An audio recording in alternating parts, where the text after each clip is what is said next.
Breaking చూసిన భార్య దువ్వాడ వాణితో వివాదం నేపథ్యంలో ఎమ్మెల్సీ దువ్వాడ శ్రీనివాస్ మరోసారి ఆసక్తికరమైన వ్యాఖ్యలు చేశారు. పిల్లల విషయంలో తండ్రిగా తన బాధ్యతను నిర్వహిస్తానని అన్నారు. తన కూతుళ్ల పేరు మీద సుమారు 27 కోట్ల ఆస్తులు రాయటానికి సిద్ధంగా ఉన్నారని, అయితే ఈ కొత్త ఇల్లు మాత్రం రాసివ్వడానికి సిద్ధంగా లేనని స్పష్టం చేశారు. ఇక దయచేసి తనకు ఇబ్బంది కలిగించవద్దని, ఇచ్చిన బంగ్లాను వాడుకోవాలని ఆయన పేర్కొన్నారు. వ్యయాల కోసం కూడా 16 నెలల్లోనే 40 లక్షలు ఇచ్చారని, అయితే లాయర్ చెప్పడంతో వాణి మాట మార్చారని దువ్వాడ శ్రీనివాస్ అన్నారు.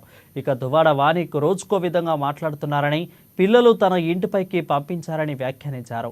టెక్కెలి వదిలి కూడా వెళ్లాలని మాట్లాడారని, ఆస్తులపై మాట్లాడారని పేర్కొన్నారు.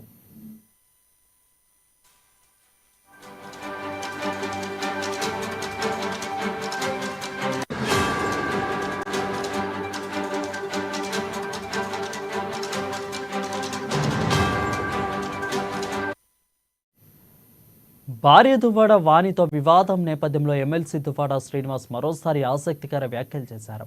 పిల్లల విషయంలో తండ్రిగా తన బాధ్యతను నిర్వహిస్తానని అన్నారు. ఇక తన కూతుళ్ల పేరు మీద కూడా సుమారు 27 కోట్ల రూపాయల ఆస్తిని రాయటానికి సిద్ధంగా ఉన్నానని, అయితే కొత్త ఇల్లు మాత్రం రాసివ్వడానికి సిద్ధంగా లేనని స్పష్టం చేశారు. దయచేసి తనకు ఇబ్బంది కలిగించవద్దని, ఇచ్చిన బంగ్లాను వాడుకోవాలని ఆయన పేర్కొన్నారు.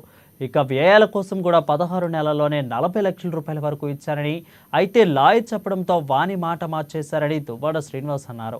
దువ్వాడ వాణి రోజుకు విధంగా మాట్లాడుతున్నారని, పిల్లలను తన ఇంటిపైకి పంపించారని వ్యాఖ్యానించారు.